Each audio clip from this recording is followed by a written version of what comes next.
Welcome back to the sweatshop, boys and girls. In today's video, we're going to be working on this 2012 Dodge Grand Caravan. What we're doing in today's video is we are going to be showing you how to change out the spark plugs on this 3.6 liter V6. Now, this V6 here is considerably different. It's much more high tech than the older V6s that came in the Dodge Caravan and, well, Chrysler's van products. In general, those engines were, in my opinion, simpler and easier to do spark plugs on. Not necessarily easier, but it looks more daunting on this particular thing. So figure this would be a good video for you out there who are looking to do spark plugs on your van. Of course, before we get started with today's video, do me a big favor and hit that subscribe button. Don't forget to hit the notification bell so you never miss one of my new videos. Now, the reason why we're doing spark plugs on this thing is because the customer, of course, has what he thinks is a misfire. And when we test drove the car, you could feel a misfire. He also had the vehicle sort of leave him stranded to the point where it just wasn't running right and shut off on him a couple of times. And of course, this one here was a service vehicle throughout its life. So it's not going to be maintained the best. So my call was to check the spark plugs, of course, first and see what the situation was. Well,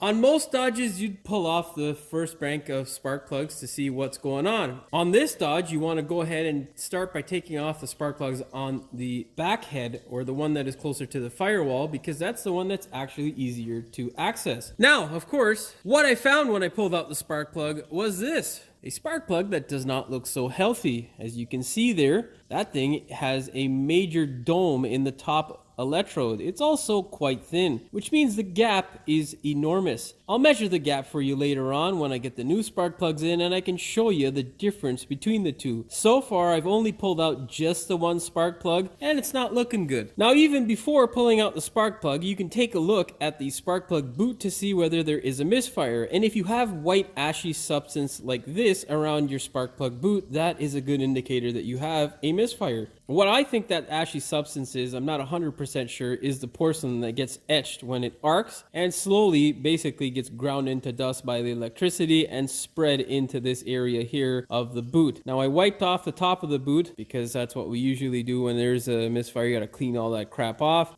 But this was covered. The top of the boot here and the circumference of the boot on the lip around the bottom here was covered in that white stuff. Where's that white stuff come from? Well, you can see here, that is not what a spark plug usually looks like. Usually it looks like this. Now, it may be hard to catch on camera, but there is a crack here in the porcelain, and that crack is going to allow the electricity to escape and ground off to the engine. And in doing so, will of course create that ashing effect on your boot. Nonetheless, we're going to throw plugs at this thing and hope for the best. We'll see how everything pans out. And at the very least, in this video, you will learn how to replace spark plugs on your Dodge Caravan. All right, well, our spark plugs have showed up, and you can see there a clear difference. This one has a tip, and the other one, well, it's pretty much non-existent. But to drive the point home, most spark plugs have a service limit that is within 20 thou of the original gap. This guy here is at 0.044 thou. We can measure that, and if in case you're wondering, it's inches that I'm talking about, not millimeters. You can see there with this brand new spark plug, we are roughly at about 0.042 inches. And over here, well, let's start off there and let's keep sliding until it ends. And there you go. It's starting to get tight there. We're at pretty much double what the original spec is. So that's the sort of crap that will destroy your catalytic converters and put undue stress on these coils because it has to make a spark jump a gap that is double that of the original spark plug. So it's important to replace your spark plugs. Do not abuse your car for a $30 plug. It just doesn't make sense because those engines are quite expensive. What we're looking at here is, of course, the top of the engine. This here is the front of the engine, which is, of course, closer to the radiator. What we need to do is access our spark plugs on this side. Now, if you just want to check them, I suggest checking the cylinder head on the back towards the firewall because, of course, that is easier to access. Now, I've already taken apart some of the stuff, but I'm going to give you a general rundown of what you do. Very first step is to go ahead and remove this guy here if it is still on your car. If it isn't, skip that step.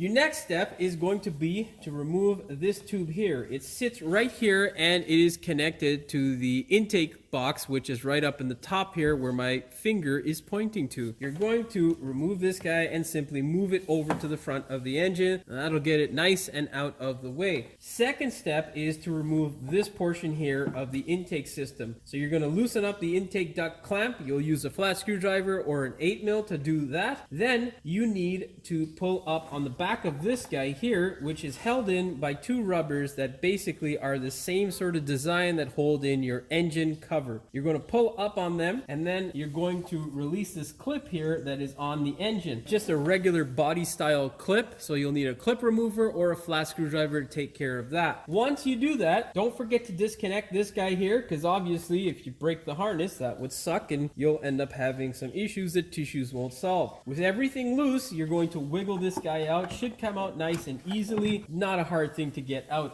And there you can access your 3 spark plugs and spark plug coils relatively easy on the back half of the engine, which is a nice thing. But unfortunately, yeah, they covered up the front ones in order to have you gain access to the rear, which, you know, it's, I don't know, it's a Chrysler thing. Or, well, it's a V6 thing. It's kind of a pain in the ass. I don't know why manufacturers haven't made it easier just to get to all the spark plugs, but whatever. Anyhow, your next step is to go ahead, if you're just checking the plugs, remove one of the coils and then inspect. Now, if you are removing and changing all the spark plugs like I am, I'll be showing you now the process of removing this intake and setting it aside. First thing you're going to need to do is to go ahead, get yourself a flat screwdriver and start removing your electrical connectors, and then of course start removing the hoses that are around your intake.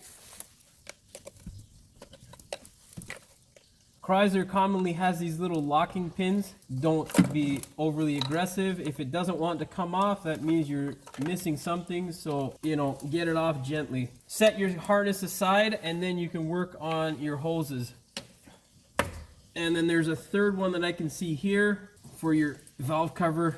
Oh, that looks like a nice pain in the ass to get off. Get yourself a clip remover and just push it back easily. Be gentle because the plastic stuff loves to crack. With that separated, move it out of the way, and then you got 2 10mm on the back here that I don't think I'll be able to show you that need to be removed, and then there are a bunch of 8mm on the top here that you also need to remove. I don't think there's anything on the front here, but let's move to this coolant pipe. Now with this coolant pipe, you got 2 options. You can separate this guy here, which I think that's what we're going to do because it's already wrecked, or you can unclip it from here. Then what you want to do is pull your dipstick out. I'm surprised there's still oil in this thing because it's shitting all over the place. And just, if you can clear that, just set it back like so. Just gives you a little bit more room because there's a little tab here and 2 10mm underneath here that you need to access.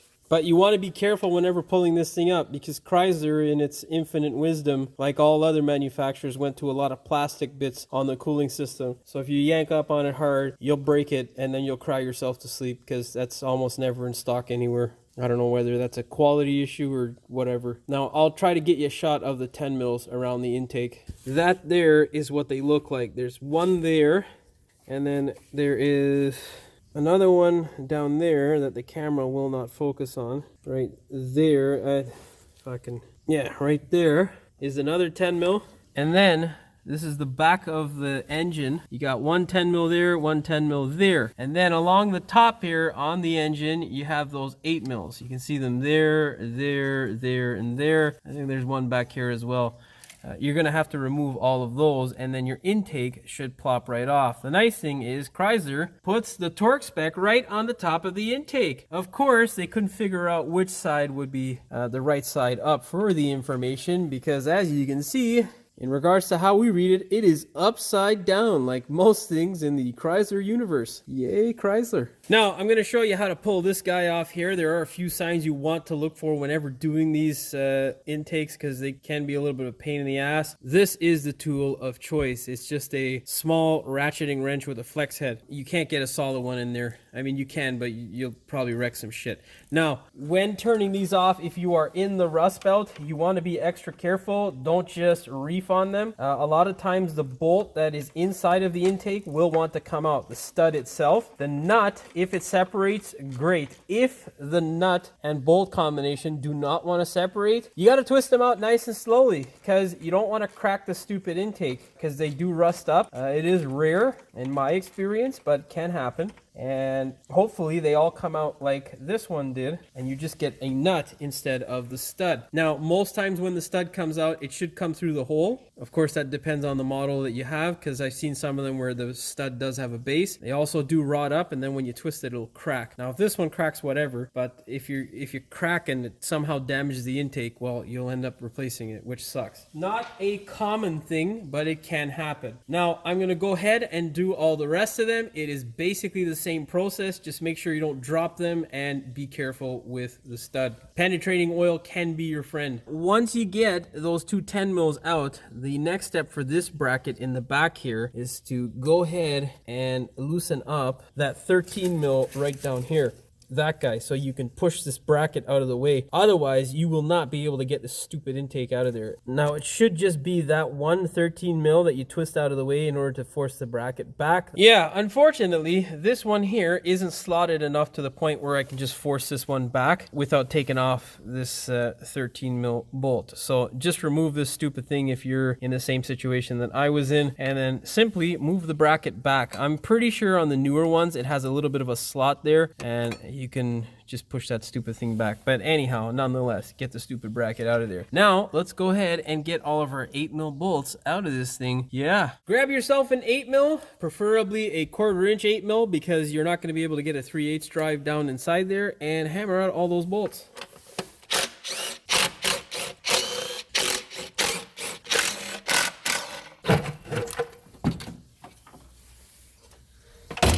There we go. See? Not so hard. Grab yourself a 6-inch extension, 1/4 inch, and a 10 mil, and then hammer off those 3 bolts here for the coils.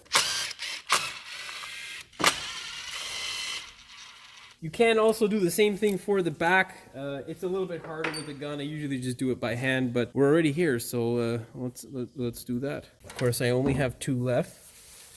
Well, 1 actually, because I did the other one yesterday.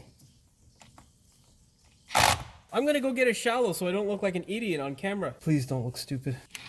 Yeah, I should have opted for the flex. Now, whatever you do, be very careful, because as you can see, whoever's touched this thing in the past was a gorilla and broke off the little tab here for this thing here, the coil. So what we're going to do is try to remedy that in a better way, because wrapping a zip tie around the coil and connector in this sort of fashion isn't the smartest of things. Also, be very careful in this area here. You don't want any dirt or crap to fall in there. So yeah, just be careful. And you can go ahead and replace these guys if you'd like. We're going to reuse them because there's nothing wrong with them. Of course, just inspect them. And yeah, I'm going to pull the coils out now. Yeah, I can't get that harness out of there like that. So we're gonna have to cut that crap. Now, obviously at this point, I'd be telling you to disconnect the coil, but because this has been messed around with, I'm trying to avoid touching it, but unfortunately, I'm gonna have no choice but to touch it. Now, of course, it should go without saying that you should not mix up your coils and coils wires and all that fun stuff.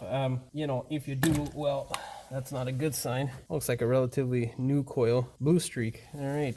At least it's nice and oil free. Yeah, see, you can see there, this one definitely has been misfiring. I don't understand why they would replace the coils. Those things look relatively new. I don't think anyone's done the spark plugs, which makes no sense. They've also done the coils on the front, so I'm really interested to see what those plugs are going to look like. All right, let's find out what that second hole looks like on this head.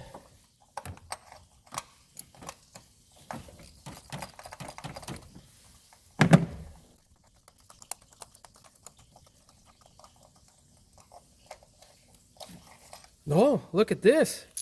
I don't understand. This, my friends, is the mark of a dumbass mechanic. Because this here is a brand new plug. And This is not a brand new plug. This here, I don't understand. This makes no fucking sense to me. Anyhow, we're going to be replacing all of these plugs. This here is, you can see this one's fine. There's nothing wrong with this one. That's the plug that we're going to be throwing in there. I don't understand why the front hole had this plug, which is complete shit. This looks to be the original plug. So, you know, anyhow, this is one of those things that, you know, you got to trust the person you're going to, because how do you explain this? Like, what the fuck, right? Like, you got everything apart, buddy. Just replace the goddamn plug. Why would you replace a coil and a plug? That makes no goddamn sense. Unless the customer was just ultra cheap. I don't understand I don't understand. Now, let's find out what that third hole looks like together. And now we're going to do all of them on camera for sure, because I want the customer to feel like I'm taking them for a ride. Because this is bullshit. I don't understand that. Stupid.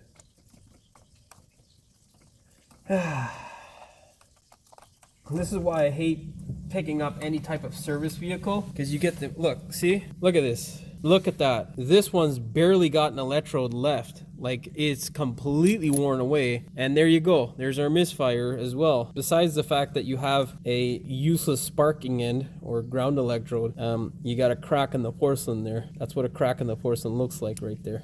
So yeah, I don't understand. If you're scratching your head at home like I am right now, yeah, I got no explanation for this. This makes no sense to me. If you're back there and you're doing coils and plugs, you don't have to replace every single coil, because, you know, that's not necessarily a wear item, but dude, replace the plug. Come on, dude. Don't be like this asshole. Make sure you boys and girls at home replace your spark plugs. Please don't do this sort of shit. I don't understand it. It's so stupid. I don't know, but for whatever reason, this thing is being extra difficult. It does not want to come out. So if you're in the same situation, what you can do is just force it forward like this and push down on it a couple times, and that should loosen up whatever crud or crap is holding it. Now, worst case scenario, if you can't get it off by this, I'll show you how to get it off with just a pick. You're going to grab a 90-degree pick and just simply work it in here, and there you go. To be honest, it'd probably just be easier for you if you get it off with a pick. I'll pull this guy out. That's a new plug, or a new coil. So I'm assuming, and look how clean it is too. So I'm assuming that these idiots have replaced this plug, but we will find out together. Oh no. The one plug just went for a swim, and the other one, well, you can see here our boot is stuck in there. So we're gonna have to wiggle this guy and try and get it out. Give me a second here. Yeah, the other one just went downstairs there on the bottom of the card. And what we need to do is, I can't get that guy back in there, so we're gonna have to kind of grab the ends of this guy and just pull up on it. But you don't want to yank on it like a crazy person, because you'll rip the end of the boot here. To get to the solid part, as you pull up, it should break free. Yeah, this guy looks brand new as well. I don't understand. This is really confusing. Now, when you're putting this thing back together, make sure that spring isn't lost, because it just does fall out, like you see there. So make sure that's in there, and then you want to funnel it back together like this. You'll hear that click as it goes back, and make sure that spring is sitting where it's supposed to be. Don't be alarmed if that happens to you. This guy likes to get nice and stuck. And if you mix them up, no biggie. They're coils. Yeah, this one's clean as well. Surprisingly, that's weird. The number 1 cylinder had a bad plug, as well as the back cylinder, which on this thing should be number 5. This apparently, for whatever reason, has had new coils on a few holes, but not all of them. So let's go ahead now and pull out our spark plugs and see what the deal is. I'll save some time. We're gonna crank them loose with this and fire them out with a gun. Oh yeah.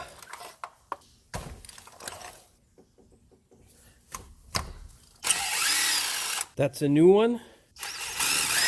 That's another new one. That's another new, I don't understand. Yeah, so I guess these guys thought it was a 4-cylinder and just fucking gave up and said, yeah, we'll play eeny, meeny, miny, mo with whatever plugs were left. This is a weird one for me. I've never had, well, on any cars like this, I've never had spark plugs that were, you know, swapped out in such a manner. You usually just swap them all out. I don't think there's ever been an instance where you just swap out one plug for myself, but yeah, I don't know. I don't have an explanation for you, unfortunately. Just don't do this stupidity. So we're gonna set our plugs aside, and I'm going to throw in our new ones, put it all back together, and show you what the process is for that. Now, what you're looking for whenever you do pull out a plug is any oil, dirt, or crap in the hole. You can see there it looks to have a little bit of residue, but it's all sticky stuff, so I don't know whether they put some shit down in there or whatnot. We obviously don't have any oil leaking out in this area here, which indicates that we don't have a leak from our valve cover gasket. Now, Chrysler actually did a decent design on this thing with regards to the valve cover gasket, or on the tube seals that is. They don't tend to leak as far as I know, but with most other cars, with every car, you want to check for that kind of stuff or any signs of misfiring. Yeah, still at a loss. I don't get it. Only thing left to do now, clean up your coils. What you want to do is take care of any residue on the boot. Get rid of all that white ashy stuff and make sure it's nice and clean before you put it in. Now, you can apply a little bit of grease to help this guy slide on. You're going to use, of course, dielectric grease. Don't just use all-purpose grease. That's not the purpose of all-purpose grease. I understand what I just said, and I know it's confusing. Okay, I will be back. Now, a few things that are important whenever installing spark plugs. Make sure that no matter how much you trust your parts supplier, you check the gap of your spark plugs, because shipping and handling is something that is not really important to a lot of shippers and handlers out there. And if these things get dropped, they get damaged. And if you don't check the spark plug gap, well, you could end up with a misfire, which would suck. Second thing is, whenever installing your spark plugs, thread them in to the hole by hand. And do not drop your spark plug into your spark plug hole. You can then damage it. A magnetic or rubberized socket is the one that you want to get in order to rubberized not a thing. Rubber socket, or no, what? A socket with a rubber insert to hold the spark plug in place. Once you have your spark plug in place, what you're going to do is then grab your torque wrench and torque this thing to 13 foot-pounds or 17.5 newton meters or 18 newton meters, whatever. Chrysler, for whatever reason, is very specific with the 0.5 of a newton meter or foot-pound with a lot of their torque specs, which is interesting to me. All right. For the back cylinder, you're going to use two 3-inch extensions and your socket. You're going to never let these guys separate. You're going to dump that guy down onto the spark plug, then connect this guy, and then torque it. That's a thumbs up for me. Grab your coils. Clean off any crap that is on your coil. You want it to be nice and clean, because well, it looks like I dirtied it, but you give it a little bit of brake clean, just wipe off any crap, because any crap that's in there that can contain moisture will potentially cause a misfire. When it's as clean as you can get it, what you're going to do is take some dielectric grease and you're going to force it into the circumference here of the hole, okay? We're getting it everywhere else where it's not supposed to be. What you're gonna do is just put a little bit of grease into the hole in and around this area. That way, when you go to slide it over the plug, it slides on nicely. So I'll give you an example. See how easily that went on? There you go. Now, try doing that with one that isn't greased. You can see here with this guy, it keeps wanting to come out. The reason being is because there's no lubricant to help it insert the shaft of the spark plug into this hole here. So what we're going to do, clean this guy out, and we're going to do the exact same process for all the other spark plugs.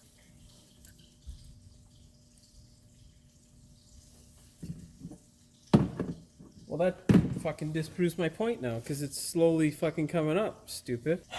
Alright, you know what?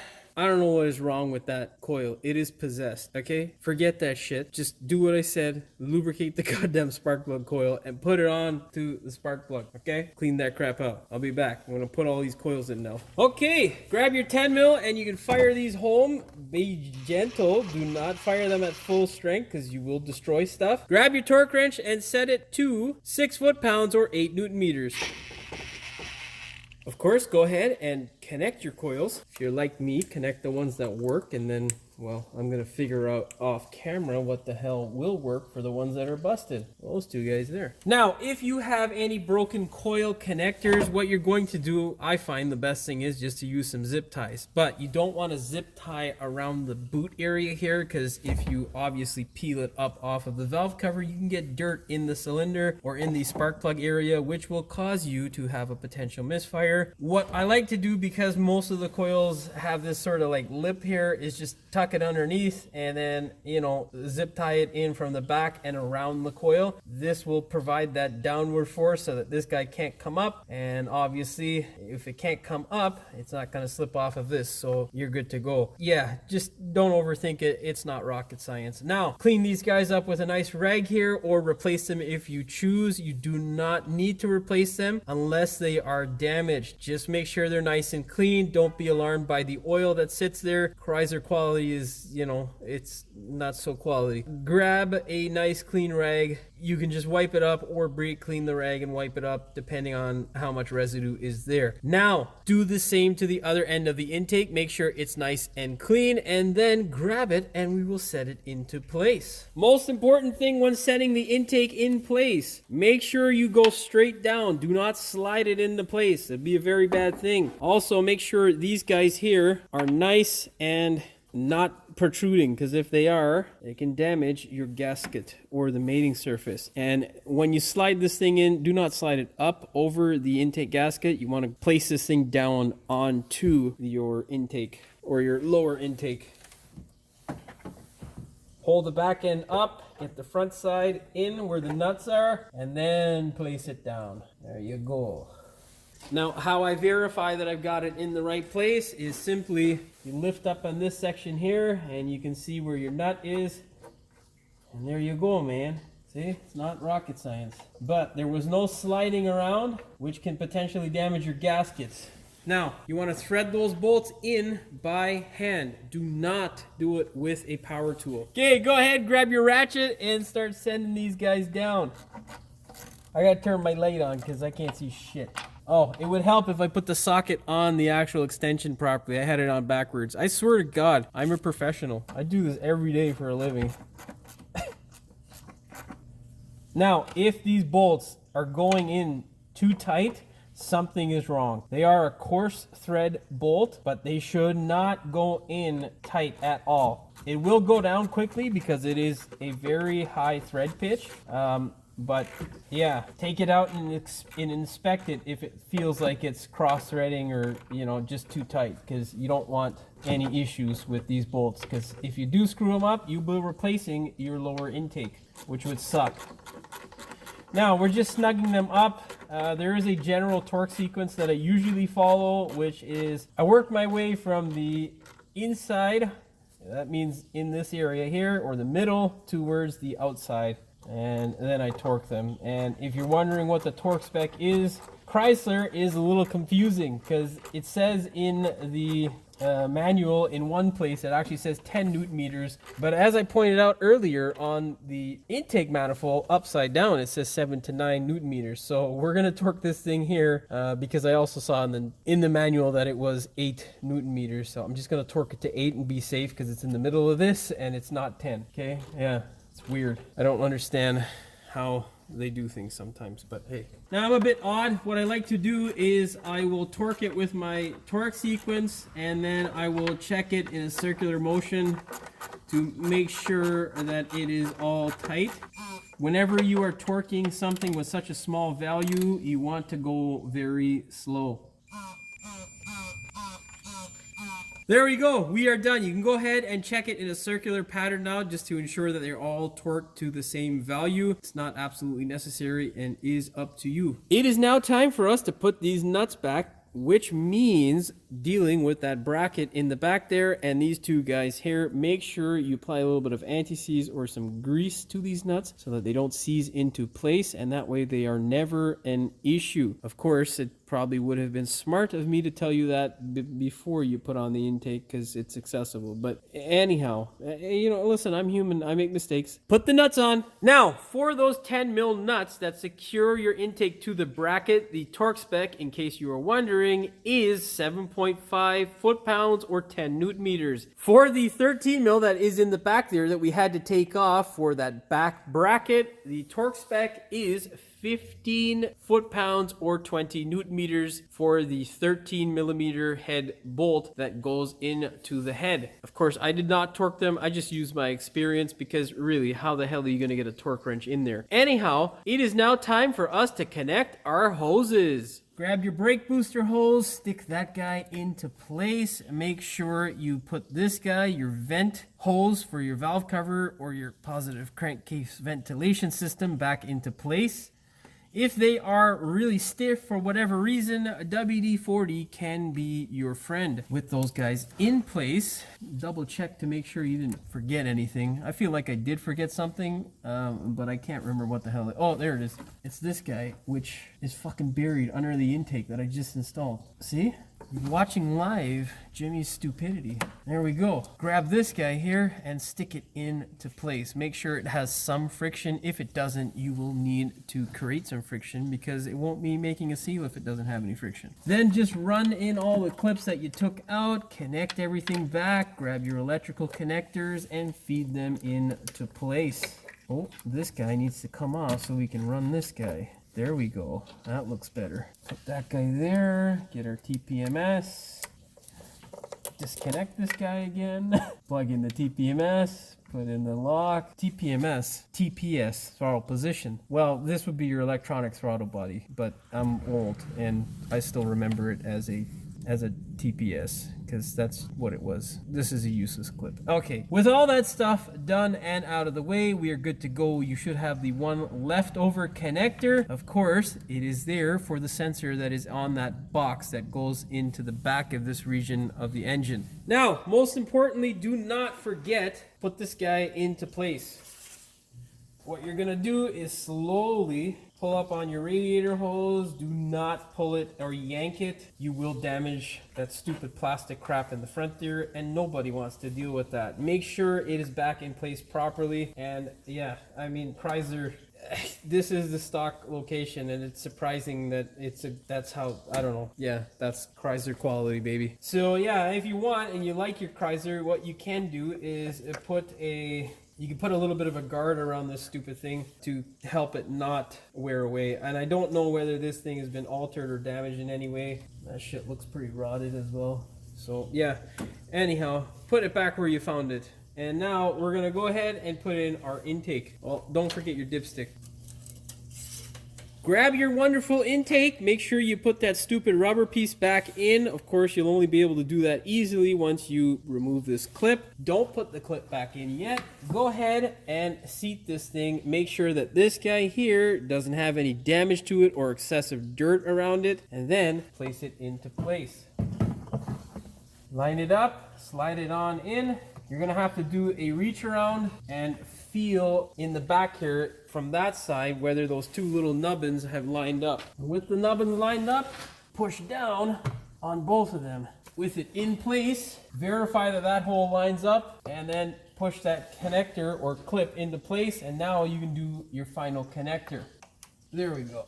Okay. Make sure it clips into place. Again, Chrysler, they don't make the best of clips. That's why they usually put those stupid little safety clip tab locking mechanism things on them. Grab yourself a flat screwdriver or an 8mm, whatever you choose, and push this enormous duct into place. Make sure you line it up nicely as well.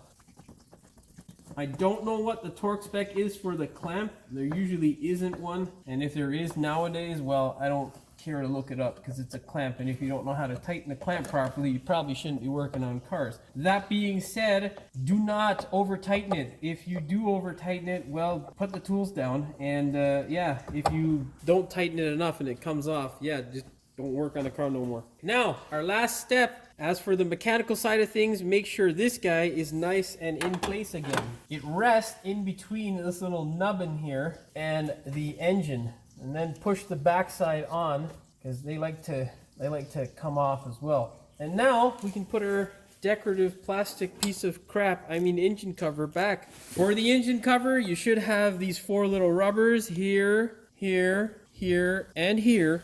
Make sure you line them up and then just force them into place. Be gentle because that one on this side here, it can land on this hose, and obviously you don't want to crack this plastic piece of crap, because knowing Chrysler, it's probably going to cost you an arm and a leg. Okay, that's all she wrote for this one. I gotta do my ending. Well, that's pretty much all she wrote for this video in terms of the mechanical work. All that is left for you to do is to take this thing for a test drive and see whether you have remedied your misfire or not. Or, of course, see if you installed everything properly, if there was no misfire in the first place. Of course, I hope you found the video entertaining as well as informative. If you did, please like, share, and subscribe to the channel. Don't forget to hit the notification bell so you never miss one of my new videos. And as always, thanks for watching. We will see you in the next one with a 3.6 liter V6. That sounded stupid. Welcome back. Fucking adjust, camera. It's also known as a Ram truck and a Town and Country and all kinds of other crap. But nonetheless, if you have a V6, you can watch this video and benefit from it. You can watch this video and benefit from it in the early 2000s. Well, no. When did it come out? 2010, I think. Now, of course, before we get started with today's video, do me a big favor and hit that subscribe button. Don't forget to hit the notification bell so you never miss one of my new videos. That sounds stupid. That's not what I usually do. Now, the reason why we're doing spark plugs on this thing is because the customer can't mix fucking words. Oh, damn it. Now I gotta start this fucking clip over again. Son of a bitch. In order to access it, well, that's not part of this section of the video, so we'll just cut that shit out, Jimmy. I don't even know what the fuck I just said. Like fuck. And at the very least in this video, along with a bunch of other useless information,